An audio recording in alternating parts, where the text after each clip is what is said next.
नमस्कार, राजनीति में आपका स्वागत है। मैं हूं पंकज श्रीवास्तव। राजनीति में आज बात भारत चीन विवाद और राहुल गांधी के सवालों की। गलवान घाटी में चीन की सेना से भारतीय सैनिकों की झड़प के बाद अब दावा किया जा रहा है कि भारत और चीन विवाद सुलझाने पर सहमत है। इस बारे में विदेश मंत्रालय ने एक बयान भी जारी किया है, जिस पर कांग्रेस सांसद राहुल गांधी ने कई अहम सवाल उठाए हैं। राहुल गांधी ने पूछा है कि आखिर गलवान में तनाव से पहले वाली यथास्थिति बरकरार रखने पर जोर क्यों नहीं दिया गया। चीन को हमारी धरती पर 20 निहत्थे जवानों की हत्या को सही ठहराने की इजाजत क्यों दी जा रही है। तीसरा सवाल उन्होंने ये पूछा है कि विदेश मंत्रालय के बयान में गलवान घाटी में हमारी क्षेत्रीय संप्रभुता का जिक्र क्यों नहीं है। कांग्रेस भी सवाल पूछ रही है कि जब सर्वदलीय बैठक में पीएम ने कहा था कि चीन की सेना ने भारतीय सीमा में घुसपैठ नहीं की है, तो आखिर चीन की सेना कहां से पीछे हट रही है। इन सवालों पर सरकार चुप है। ऐसे में सवाल यह है कि आखिर चीन से विवाद और अब आपसी सहमति पर सरकार सभी तथ्य सामने क्यों नहीं रख रही। सवाल यह भी है कि आखिर सरकार राहुल गांधी के सवालों का सीधा जवाब देने के बजाय किंतु परंतु क्यों कर रही है। इन्हीं सवालों पर हम अगले आधे घंटे चर्चा करेंगे। चर्चा में हमारे साथ शामिल हो रहे हैं कपिल काक, पूर्व air vice marshal, Anuma Acharya, retired wing commander, doctor Meraj Hussain, राजनीतिक विश्लेषक, और दिनेश सिंह, बीजेपी के नेता। चर्चा शुरू करने से पहले आपको सुनाते हैं राहुल गांधी के सवाल पर विपक्ष और बीजेपी का reaction. I do agree that national interest is paramount. At the same time, the present stand-up between India and China is not an issue between BJP and Congress. It should not be blown up as an issue between BJP and Congress or Congress and BJP. It is paramount concern for all the political parties, paramount concern for the entire country and people. जवाब तो देना ही चाहिए, हम भी तो देशवासी हैं। मैं ये जानना चाहता हूं कि स्टेटस को एंटी कब तक होगा। नंबर 2, मैं ये जानना चाहता हूं कि क्या चाइना ने बातचीत के दौरान 20 जवानों की जो हत्या हुई उसको जस्टिफाई करने की कोशिश की क्या। जितना हमारे दुश्मन देश भारत को बदनाम नहीं करते, उससे ज्यादा इस देश के विपक्ष के एक नेता राहुल गांधी इस तरह का बयान देते हैं। क्या संदेश देना चाहते हैं। जिस तरह से इंडिया चाइना के बीच में तनाव हुआ, उसमें भारत की एक अलग छवि उभर कर आई है, जिस पर पूरा देश गर्व करता है। लेकिन राहुल गांधी जानबूझकर इस तरह की बयानबाजी करते हैं जिससे भारत की बदनामी है। यानी सवाल उठाना भारत की बदनामी, ये कह रहा है बीजेपी का नेतृत्व। और उधर बहुत से सवाल विपक्ष की ओर से उठ रहे हैं, क्योंकि भारत की संप्रभुता एक ऐसा प्रश्न है जिस पर किसी को कोई प्रश्न शायद ही उसके अंदर रहा हो। बहरहाल कपिल काक हमारे साथ जुड़े हुए हैं, पूर्व एयर वाइस मार्शल, बहुत ही जबरदस्त सेना के अधिकारी, लंबे समय तक तकरीबन 4 दशक तक वायुसेना में वो रहे और कई महत्वपूर्ण जंगों में भी शामिल रहे। कपिल काक जी, फिलहाल जो स्थिति बन के आई है, बहुत सी बातें हुई, हमारे 20 जवान शहीद हुए और अब वार्ता हो रही है और उसके बाद एक स्थिति बनी है कि दोनों सेनाएं पीछे जाएंगी। लेकिन एक सवाल ये उठ रहा है कि पीछे कहां से जा रही हैं। इसका मतलब क्या ये बात सच है कि वो हमारी सीमा, हमारे क्षेत्र में आए।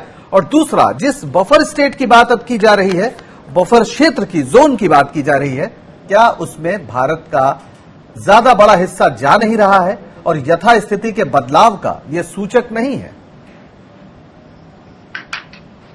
पहली बात जो आपने पंकज जी उठाई है वो ये है कि एक मीडिया की स्ट्रैटेजी इस स्टैंड ऑफ के दौरान मैंने नहीं देखी। आपको दर्शकों को याद दिलाना चाहता हूं कि 21 साल पहले कारगिल का युद्ध हुआ था। आपके दर्शक याद करेंगे, रोज एक ब्रीफिंग होती थी। हमारे रक्षा मंत्रालय के रिप्रेजेंटेटिव्स होते थे, उसके साथ विदेश मंत्रालय भी एक जॉइंट हर दिन युद्ध भी हो रही थी, कुछ पॉजेज भी हो रही थी, मगर ब्रीफिंग रोज होती थी। जो हमारा मीडिया था उसको हर तरह से आश्वासन दिलाते थे कि ये हरकतें हो रही हैं जमीन पर। इस बार हमने देखा कि खुफिया तरीके से ये सारा काम हुआ है। हाँ, एक बात तो सच है कि अगर युद्ध हो रहा है, पूरा ब्लो बाय ब्लो अकाउंट सारी देश को देने की आवश्यकता नहीं है, मगर संक्षेप से जो कोई भी अहम मुद्दे हैं उनको अगर ये विपक्ष को डेली ब्रीफिंग के थ्रू उनको सवाल जवाबी के एक माध्यम से आगे बढ़ाते तो ये नौबत नहीं आती। मैं इसलिए दिलाना चाहता हूं ये बात कि 62 में आपको याद होगा कि ऐसा ही एक ट्रस्ट डेफिसिट था सरकार को और विपक्ष। जी, यानी एक बड़ा सवाल ये है कि सरकार स्पष्ट तरीके से अपनी बात क्यों नहीं। जवाहरलाल नेहरू को इतना दबाव डाला गया कि जब उनको चावल ने 1960 में, ये पूरा मसला तो होता ही नहीं, उनको बोला कि हम स्वैप स्ट्रैटेजी करिए, आप अरुणाचल रख लीजिएगा और हम ऑक्सीजन रखेंगे, काम खत्म हो जाता। मगर सरकार पे इतना दबाव डाला गया उस वक्त विपक्ष का कि सरकार कुछ कर नहीं पाएगी और आज जो हम स्थिति में हैं ये चलते रहेंगे अगले 2 दशकों में बिना कोई सलूशन के। तो मुझे एक ही बात कहनी है कि सरकार को बिल्कुल ट्रांसपेरेंसी के हिसाब से ब्रीफिंग करनी चाहिए थी, मुद्दों को क्लियर करना था, क्योंकि हमने ये भी देखा है कि प्रधानमंत्री के ऑल पार्टी मीटिंग में उन्होंने क्या कहा, कोई आया नहीं है, जैसे अभी आपने कहा कोई आया नहीं है जीडी, हमारा कोई पोस्ट ऑक्यूपाइड नहीं हुआ है, हमें हमारे इंट्रूजन कुछ नहीं हुए हैं। ये शायद इसका इस्तेमाल चीन की तरफ से बहुत हुआ। उन्होंने कहा जब भारत के प्रधानमंत्री ये बात कह रहे हैं तो जाहिर है हमारी ओर से कोई गलती नहीं हुई है।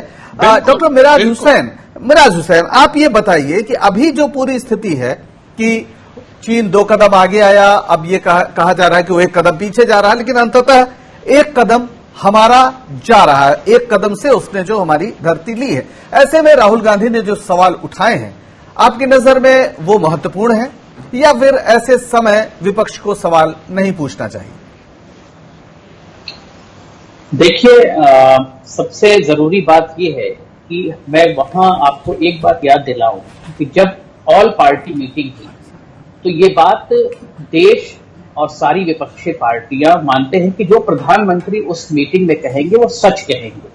लेकिन प्रधानमंत्री ने अगर ये कह दिया कि कोई अंदर नहीं आया और उसके बाद मीडिया के लोग सैटेलाइट इमेज लेके आए कि अंदर आया, तो अब ये कहते हैं कि लोग कुछ किलोमीटर या मीटर जो है चीनी सेना पीछे चली गई। तो सवाल ये उठता है कि क्या सरकार जो है विपक्ष को और देश को अंधेरे में रख रही है, पहला सवाल। दूसरी बात, आज राहुल गांधी के सवाल पर अभी मैंने आपको सुना कि पार्टी के प्रवक्ता हैं शहनवाज हुसैन जी सवाल उठा रहे हैं कि राहुल गांधी जो है चीन की तरफ से बात करते हैं।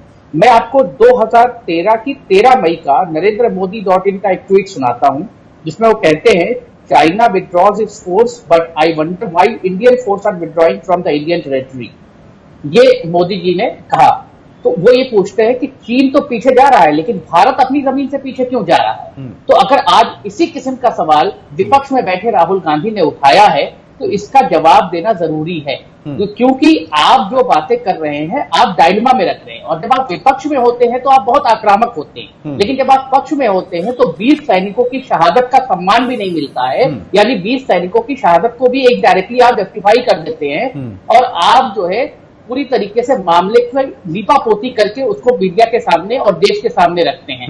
जो हमारे पैनलिस्ट कह रहे थे काश साहब की पहले मीडिया ब्रीफिंग होती थी, मैं मीडिया ब्रीफिंग के साथ साथ एक बात और बताऊं, जब जंग हो रही थी जवाहरलाल नेहरू के जमाने में तो पार्लियामेंट सेशन बुलाना पड़ गया था ब्रीफ करने के लिए जो है विपक्ष को क्या हो रहा है। बिल्कुल, वो अटल बिहारी वाजपेयी ने उसकी डिमांड की थी और वो 9 दिसंबर 1962 का दिन था, राज्यसभा बैठी थी, सवाल जवाब हुए थे। बहरहाल दिनेश सिंह नेता बीजेपी हमारे साथ जुड़ गए हैं। दिनेश सिंह जी, एक सवाल उठ रहा है पारदर्शिता का। प्रधानमंत्री ने पहले कहा कि 1 भी इंच हमारी जमीन पर कोई नहीं आया है, कुछ नहीं हुआ है, और अब हम ये कह रहे हैं कि वो वापस जा रहे हैं। वो कहां से वापस जा रहे हैं, नंबर 1। और नंबर 2 सवाल ये है कि क्या यथास्थिति में बदलाव नहीं हुआ है जिसकी और कोई चर्चा ही नहीं हो रही? आखिर 20 जवान भारत के यूं ही शहीद हो गए, क्या कहेंगे आप? बिल्कुल पंकज जी, बस निवेदन ये होगा कि बीच में मत रोकिएगा, अगर कुछ हो तो और एक सवाल पूछ लीजिए। आपने दो चीजें कही। आपका पहला सवाल है कि क्या उन्होंने घुसपैठ नहीं की थी, हमारी जमीन पर कब्जा नहीं किया था जब वो पीछे जा रहे हैं। निश्चित तौर पर पीछे वो जा रहे हैं और हमारी किसी जमीन पर उन्होंने कोई कब्जा नहीं किया था। एक घुसपैठ होती है और एक कब्जा होता है, दोनों में अंतर होती है। और चाइना, ये आप जानते हैं, चीन ये हरकत हमेशा करता रहता है। 1962 से लेकर आज तक ये करता रहता है, समय समय पर वो घुसपैठ करता है, आता है, चला जाता है। लेकिन इसके पहले की सरकारों में अंतर क्या है, अभी राज्य को मैं सुन रहा था, अंतर क्या है कि जब वो घुसपैठ करता था तो हमारी कुछ न कुछ वो जमीन, और इस बार अंतर है कि हमारी 1 इंच जमीन किसी दूसरे देश के कब्जे में नहीं। आज वो पूरी तरह से पीछे हटे हैं। और दूसरा सवाल, क्या विपक्ष को सवाल नहीं पूछना चाहिए? बिल्कुल पूछना चाहिए। किससे कहा सवाल नहीं पूछना चाहिए, लेकिन कब और किससे क्या सवाल पूछना चाहिए? क्या राहुल गांधी विपक्ष के नेता हैं? राहुल गांधी क्या है?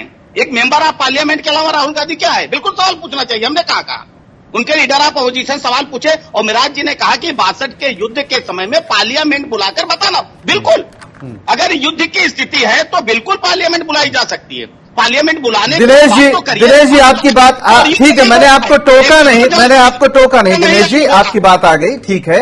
लेकिन आप जो ये बात कह रहे हैं कि राहुल गांधी क्या है, मेरा ख्याल है मेंबर ऑफ पार्लियामेंट ना भी हो, कोई एक आम आदमी भी सवाल पूछे तो लोकतंत्र में उसका जवाब दिया जाता है। और खुद प्रधानमंत्री मोदी ने जब वो प्रधानमंत्री नहीं थे तो वो प्रेस कॉन्फ्रेंस में, इंटरव्यूज में ये बात कहते थे कि वो एक एक आदमी के प्रति भारत के जवाब दें। बहरहाल ठीक है, आपको लगता है कि राहुल गांधी को सवाल करने का हक नहीं, वो आपकी बिल्कुल एक मान्यता हो सकती है।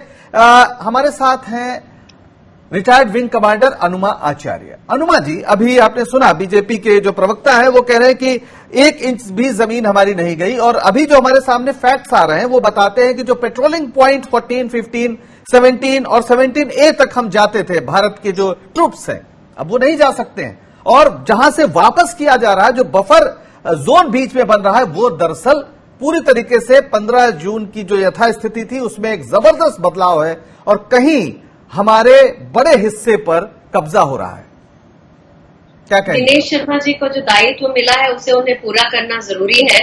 मैं समझती हूँ कि न केवल वो 3 पॉइंट जो कि 14, 15, 17A की बात है, बल्कि पैंगोंग त्सो में जो फिंगर 4 की बात है, फिंगर 4 से अभी बहुत थोड़ी सी थिनिंग शुरू हुई है, 2-3 गाड़ियां वहां से गई हैं, लेकिन वहां पर अभी भी चीनी सेना का कब्जा कायम है। और दूसरी बात यह है, जिससे आपने ये डिबेट शुरू किया, मुझे ऐसा लगता है एक सिटीजन की तरह जब मैं इसे देखती हूँ तो आजकल हमारे घरों के अंदर एक तरह का ये विवाद शुरू हो गया है इन चीजों पर, राजनीतिक मसलों पर, जिसमें पूरा घर इकट्ठा होकर बात करता था। आजकल ये जो एक तरह का माहौल है जिसमें विपक्ष को विपक्ष या विरोधी ना समझ के शत्रु समझने की बात हो गई है, देश के अंदर कई देश बनाने की बात हो गई है, ये बड़ा गजब किस्म का माहौल हो गया है। और मैं समझती हूँ कि विरोधी हर जगह होते हैं सवाल पूछने, और तीनों सवाल जायज हैं। तीनों सवाल एज अ फौजी मैं मानती हूँ कि तीनों सवाल जायज है। तो जवाब देने में प्रॉब्लम क्या है? 1962 में नेहरू जी हर दिन, हर दूसरे दिन, तीसरे दिन आके, भले ही हमने जीता नहीं वो वॉर, लेकिन उन्होंने देश को हमेशा एक संवाद देते रहे वो, और हमें पता चलता रहा। तो विपक्ष सवाल क्यों पूछता है? क्योंकि सरकार अपनी तरफ से इंक्लूसिव नहीं कर रही है। सरकार को विपक्ष की भी एक टास्क फोर्स बना लेनी चाहिए, जिसको अपने साथ रखे, अपने टास्क फोर्स में रख ले, तो क्या प्रॉब्लम हो जाएगी? विपक्ष हमारे ही देश के लोग हैं, उनको साथ रखिए, इंक्लूसिव रखिए, और अपनी तरफ से प्रोएक्टिव करिए। सत्ता में आप हैं, सत्ता में जो बीजेपी है उसे ये ध्यान रखना पड़ेगा, ये विपक्ष को नहीं ध्यान रखना है। तो मेरा ये मानना है कि सवाल जायज है और पूछना भी जायज है। बिल्कुल, मैं सवाल सिटीजन भी पूछ सकती हूँ जी, बिल्कुल सवाल कोई भी पूछ सकता है। ब्रेक के पहले अभी ये जो बातें हुई उसमें एक छोटी सी टिप्पणी दिनेश जी, आप उंगली उठाएं, आपसे ही ले लेते हैं कि साफ है कि आप जहां तक जा सकते थे अब आप नहीं जा सकते हैं, और आप कह रहे हैं कि हमारा कुछ नहीं है, और आप नहीं वापस, आप भी वापस जा रहे हैं। चीन ही अगर 1.5 किलोमीटर वापस जाएगा तो आप भी वापस जाएंगे, आप कहां से वापस जा रहे हैं? यही सवाल तो मोदी जी ने पूछा था ना बिल्कुल 13 में। अनुमा जी ने जो कहा, जी जिन्होंने जो कहा बिल्कुल जायज कहा, और मुझे लगता है जो पैनल में बैठी है विंग कमांडर रही हैं, और उन्होंने 62R का भी नाम लिया। 62R में वही जवाहरलाल नेहरू जी थे, एयरफोर्स कहती रह गई, अनुमति नहीं मिली, अब हिंदी चीनी भाई भाई का नारा देते रहे, तो हम उस डिबेट में नहीं जाना चाहते हैं, बिल्कुल। और सवाल पूछने क्या, अनुमा जी आपको जरूर याद होगा, जब हमारे वीर सैनिकों ने एयर स्ट्राइक किया तो सवाल पूछने राहुल गांधी आए थे, क्या पेड़ उखाड़ने गए थे? जब हमारे सर्जिकल स्ट्राइक हमारे जवानों ने किया तो सवाल उठाने का काम सिर्फ राहुल गांधी किया। सवाल ये नहीं है, सवाल उठाना चाहिए, लेकिन सवाल कब और किसके ऊपर उठाना है ये आपको देखना है। आप कोई ऐसा सवाल ना उठाइए जिससे हमारे सेना का मनोबल डाउन हो। मैं ये कह रहा हूं निवेदन, बाकी आप सवाल पूछे किसने मना किया। और तीसरी चीज, आपने अनुमा जी एक सवाल पूछा और आपने उसको पंकज जी आपने उसको संबद्ध किया कि पेंगोंग की बात है। हम कह रहे हैं कि अगर कहीं उनके एक सैनिक भी रहेंगे ना, वो भी पीछे जाएंगे, आप इंतजार तो कीजिए। अरे साहब 20 जवानों की शहादत को आप इस तरह से भुला दे रहे हैं। प्रधानमंत्री छुप के बैठे, दिनेश जी 20 जवान शहीद हुए हैं और आपने 62 की बात की। हमारे साथ कपिल कांत जी हैं। कुछ महत्वपूर्ण सवाल उठाए हैं राहुल गांधी ने, और उनका साफ कहना है कि जो सहमति की बात आ रही कि दोनों सेनाएं सीमा से पीछे हटेंगी, उसमें यथास्थिति जो 15 जून को थी जब हमारे 20 जवान शहीद हुए, उसका कोई जिक्र नहीं है। आखिर सरकार पारदर्शिता क्यों नहीं बरत रही है? कपिल कांत जी, आपने बहुत से युद्ध भी देखे हैं, लंबे समय तक वायुसेना की आपने सेवा की है। फिंगर 4 से फिंगर 8 तक करीब 8 किलोमीटर क्षेत्र पे अभी भी चीन चुपचाप बैठा है, और उसमें कोई चर्चा हमने नहीं सुनी कि ये जो दोनों देशों के बीच वार्ता है, यहां पर भी वापस जाने की कोई बात है। तो क्या स्ट्रेटेजिक तरीके से हम कोई ऐसी स्थिति में पहुंचे हैं जिसमें हम ये कहें कि हमारे लिए एक नुकसान वाली स्थिति बनती है?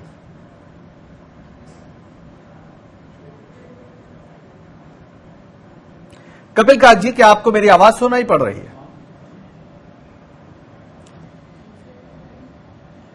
अभी कपिल कांत से हम फिर बात करेंगे। हम अनुमा जी से बात कर लेते हैं। वो भी चूंकि लंबे समय तक वायुसेना में रही और शुरुआती जो कुछ अधिकारी इस देश में जो कमीशन जिन्हें मिला उनमें अनुमा आचार्य भी थी। अनुमा जी, अब जो पूरी बात हो रही कि सामरिक दृष्टि से, रणनीतिक दृष्टि से क्या चीन ने एक ऐसी स्थिति बना दी है कि वो एक बढ़त बना ली है जो कल तक हमारे लिए महत्वपूर्ण था कि हम फिंगर 8 तक जाते थे, अब हम नहीं जा सकते। सच्चाई ये है, क्या यथास्थिति को इस पूरे विवाद में अंततः चीन बदलने में कामयाब हो गया है?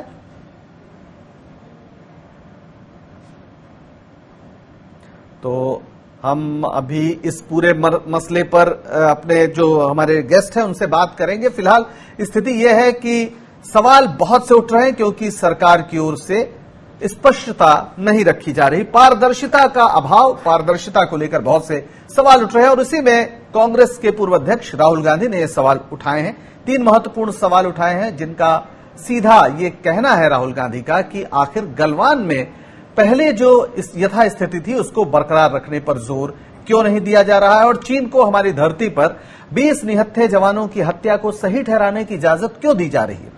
तीसरा सवाल उन्होंने ये पूछा है कि विदेश मंत्रालय के बयान में गलवान घाटी में हमारी क्षेत्रीय संप्रभुता का जिक्र क्यों नहीं है। गलवान घाटी एक महत्वपूर्ण मुद्दा है दोनों देशों के बीच में, और फिलहाल गलवान घाटी के एक बड़े क्षेत्र में ऐसा कहा जा रहा है कि चीन ने कब्जा किया, और इस पूरे मसले पर कोई बात जो आए हैं दोनों तरफ से जो विज्ञप्तियां जारी हुई हैं उस पर उनमें इसकी चर्चा नहीं है। तो एक बेहद गंभीर सवाल, देश को इस पर चिंता है, और सरकार पर तमाम भरोसे के बावजूद एक सवाल तो बनता है और सवाल पूछा भी जाना चाहिए। सवाल पूछा भी जा रहा है। समस्या यह है कि जब सवाल पूछा जाता है तो आमतौर पर सरकार और उनके पक्ष के नेता ये कहते हैं कि ऐसे सवाल ऐसे समय नहीं उठाए जाने चाहिए क्योंकि इससे चीन को फायदा होता है। उधर विपक्ष का कहना है कि चीन को फायदा तो हुआ है जब प्रधानमंत्री ने कहा कि हमारी 1 इंच जमीन भी नहीं गई। कपिल कांत जी, पूर्व एयर वाइस मार्शल, हमारे साथ हैं इस चर्चा में। कपिल कांत जी, जो गलवान घाटी की स्थिति है उसको लेकर आखिर स्पष्टता क्यों नहीं है? क्योंकि जब गलवान पर सवाल पूछा गया तो चीनी विदेश मंत्री ने साफ कहा कि चीन अपनी संप्रभुता की रक्षा के लिए कुछ भी करेगा। यानी जो 20 जवानों की शहादत हुई है उसको एक तरह से उसने जायज ठहरा दिया है, और पूरी बातचीत में इस प्रश्न पर कोई चर्चा हमको होती नजर नहीं आ रही है। क्या कहेंगे आप? नहीं, देखिए, यही तो प्रश्न का जो सब्सटेंस है वो ये है कि आप सीक्रेट लेवल पे 2 घंटे बात करते हैं उनके साथ, आप चुप रहते हैं कि बात हुई क्या है, और वो ठीक से कह रहे हैं कि देखिए भारत को भी सोच समझ के आगे बढ़ना है, और गलवान की स्थिति आपने खुद ही समझा दी है। मुझे लगता है कि हमारा जो सिस्टम है, हमारी प्रणाली है, सबसे बड़ी एक तरीके की क्षमता पूर्वक जो हमारा सिस्टम है वो हमारी राजनीति है और हमारी जमहूरियत है, डेमोक्रेसी, कि सब कुछ ओपन है, उसको ओपन रखने की बहुत ही आवश्यकता है। वो सरकार ने किया है। दूसरी बात यह है, 62 के युद्ध के बाद हुई है, अगर वायुसेना का इस्तेमाल नहीं किया, इसका कारण आप पॉलिटिकल लीडरशिप पे नहीं रख सकते हैं। मैंने इस पे इतने काफी सारे आर्टिकल लिखे हैं। इसका कारण सिर्फ ये था कि आर्मी चीफ उस वक्त के उन्होंने कहा कि वायुसेना को इस्तेमाल नहीं करना चाहिए क्योंकि हमारी लिमिटेड सप्लाई चेन है, सप्लाई लाइंस हैं, उस क्षेत्र में सड़कें नहीं बनी थी, कुछ नहीं हुआ था। अगर वो वायुसेना से वो जो कोई भी कम्युनिकेशन है चीन बिल्कुल तितर बितर करता है तो हमारी लड़ने की जो क्षमता है वो बहुत कमजोर हो जाएगी। ये सच्चाई है, इसका कोई शक नहीं है। तीसरी बात जो है, मेरे ख्याल में हमारे दर्शकों को ही पहले बताएं कि एक्चुअली स्थिति क्या है। जहां डेप्सांग प्लेन्स हैं जो कि डीबीओ के साथ एक क्षेत्र है, वहां पे 2013 में वो 15 किलोमीटर आए थे और बिना कोई कॉन्फ्लिक्ट के उनको वापस भेजा गया। सरकार उस वक्त, ये है कि कांग्रेस की सरकार थी, मगर हम देख रहे हैं कि अभी भी डेप्सांग में वो मौजूद है। वो हमारी पेट्रोलिंग जो होती थी, जो कोई भी पेट्रोलिंग पॉइंट्स थे, वो रुकी हुई है। गलवान को तो आपने खुद ही समझा दिया है। जहां तक पेट्रोलिंग पॉइंट 4 और पेट्रोलिंग पॉइंट 8 तक जो कि पैंगोंग सो झील में है, वहां पे थोड़े से वो पीछे गए हैं, मगर वो उस इलाके पे हैं जहां दोनों साइडें जो बफर एरिया, जिसने असली वर्ड आपने अच्छा वर्ड यूज किया, बफर एरिया था, वो भी जाते थे, हम भी जाते थे। मतलब ये कहानी जो है 2 सड़कों की है और 2 लाइन ऑफ कंट्रोल्स की है। ये क्यों मैं कह रहा हूं, सड़कें 2 हैं, जो G2 और 9 उनकी सड़क है, वो उनके लिए बहुत एक वल्नरेबिलिटी है, कहीं उस सड़क को हम इंटरडिक्ट ना करें और उनकी जो लिंकेज है तिब्बत से जिनजियांग तक वो कट न जाए। हमारी सड़क जो दारबुक, शोक और डीबीओ की है, हमें भी वही खतरा है कि वो इसको इंटरसेप्ट ना करें। इसीलिए गलवान जो रणनीतिक पहलू से देखें बहुत ही अहमियत रखता है, गलवान क्षेत्र और डेप्सांग प्लेन्स, और क्योंकि उनको लगता है कि अगर डेप्सांग प्लेन्स पे हम बहुत दिनेश जी, ठीक है, देखिए दिनेश जी आपने जिस तरह से बात जी आप जा सकते हैं। जी दिनेश जी, एक आपने सुना किस तरीके से एयर वाइस मार्शल रहे हैं, वो जो बात कह रहे हैं आप बार बार, नेहरू को 62 में ये हुआ वो हुआ, फिर मैं कहूंगा, उसमें नहीं आप फिर मत कहिए, ये एक फैक्ट है, उस पर हम बहस नहीं कर रहे, हम उस पर बहस नहीं कर रहे, हम आपको बता रहे हैं कि आपने सवाल किया, सुन लीजिए, आपने कहा उस पर उस समय के एक बड़े अधिकारी ने बात कह दी, ये आज हमारा विषय नहीं है, नेहरू पर जब बहस करेंगे तो अलग करेगा। मैं ये कह रहा हूं आपसे सीधे कि गलवान घाटी पर जो सीधी सी बात है कि वहां पर अगर चीन ये कह रहा है ये हमारी है और वहां से हटने को तैयार नहीं है, जो अभी खुद एयर वाइस मार्शल बोले हैं, तो आपको क्या लगता है कि क्या इस पर सवाल नहीं होंगे देश में? और आप कहेंगे कि इस पर सवाल होना जो है वो दूसरे का फायदा होता है? बिल्कुल। अब सुनिए, नंबर 1 पहली चीज तो जो चीफ मार्शल ने कहा, मैंने कितनी आर्टिकल पढ़ी है, मेरी भी कम से कम जो आदमी 40 साल तक सेना में रहा उसकी बात सुनिए, और इस समय वो बहस नहीं है, मैं आपसे यही आग्रह कर रहा हूं, दूसरी बात पर बात करिए। सेकंड पड़ेगा, आपने जो बात कही उन्होंने एक जवाब दिया, इस पर बहस नहीं करिए, हमारे पास समय बहुत कम है। असली मुद्दे पे आइए कि आज भारत की जमीन, अगर चीनी सैनिक वहां से नहीं हट रहे हैं तो पारदर्शिता के साथ इस देश को जानने का हक है, ये बात आज का है, इस बहस पे करिए। नहीं कहा था, किसी ने चीफ मार्शल ने नहीं कहा था, आपको न दी जाए। अब आप अगर आप एयर वाइस मार्शल कपिल काक जी को झूठ बताना चाहते हैं तो मेरा ख्याल है कि आपकी राजनीतिक जो भी मजबूरियां हो, ये इसकी इजाजत तो फिलहाल यहां नहीं हो पाएगी। मिराज हुसैन साहब, आप ये बताइए कि फिलहाल अभी जो स्थिति है, क्या लगता है कि पारदर्शिता का ना होना हमारे राजनीतिक सिस्टम को और हमारे भारत के जो हित हैं उनके लिए क्या कुछ ज्यादा नुकसानदेह साबित हो रहा है? मिराज हुसैन साहब, सवाल उठाते बात को कहा जाए तो वो बात सच नहीं हो जाएगी। आपको जो इम्पोर्टेंट सवाल है उनके जवाब से आप भाग नहीं सकते, वो जवाब आपको देने पड़ेंगे। जैसे फॉर एग्जाम्पल मैं आपको एक चीज बताऊं कि अगर चीनी सैनिक हट गए हैं तो मुझे ऐसा लगता है कि सरकार को ऐसा करना चाहिए था कि सैटेलाइट इमेज जारी कर देना चाहिए था कि सैटेलाइट इमेज 15 दिन पहले की ये है और आज ये है, देखिए चीनी सैनिक हट गए।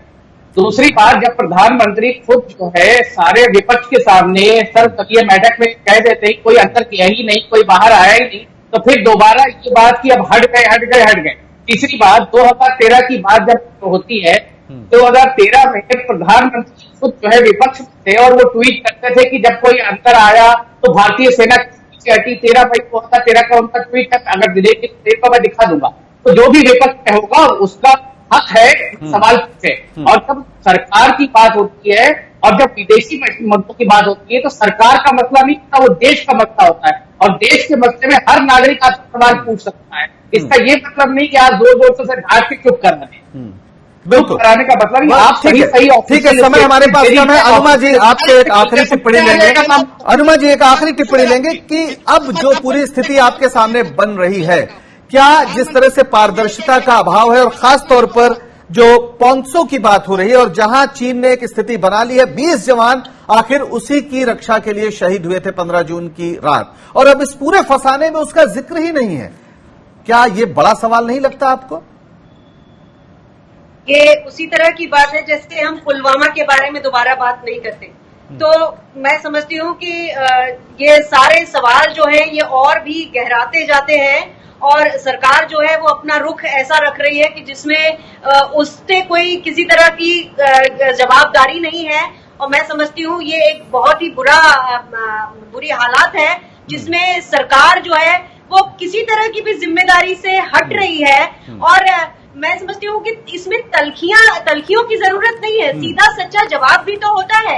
हर चीज की हर जो स्थिति है उसको आप काबू में है नहीं है, इसको लगातार अगर हम बताते रहेंगे तो कोई बुराई नहीं है। मैं समझती हूँ पूरे समय इस पे तलखियां दिखाने की जरूरत नहीं है, सरकार सामने आए, बताए, सारे नागरिक, पूरा विपक्ष सरकार के साथ होगा। बिल्कुल, सब सरकार के साथ होंगे, सरकार के साथ रहना भी चाहिए।